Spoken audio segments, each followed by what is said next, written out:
This was the moment Margate had been waiting for more than a decade, and as Dreamland finally reopened its doors this morning, albeit an hour late, the crowds flooded in.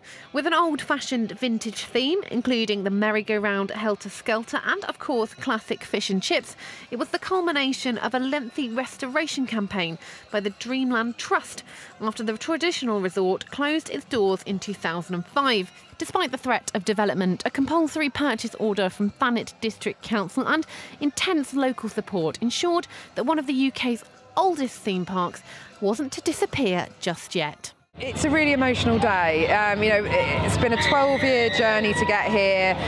People have worked so hard to save Dreamland, and finally the doors are open again for the public.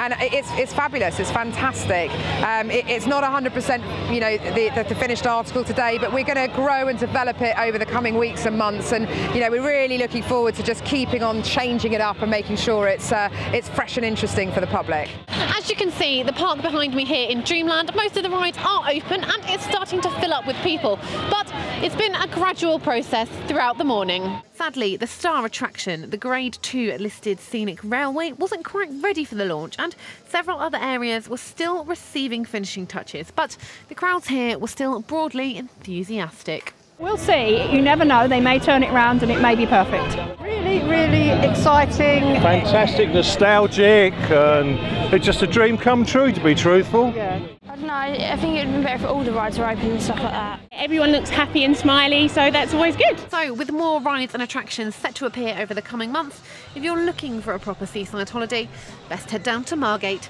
This is Jem Collins at Dreamland for KMTV.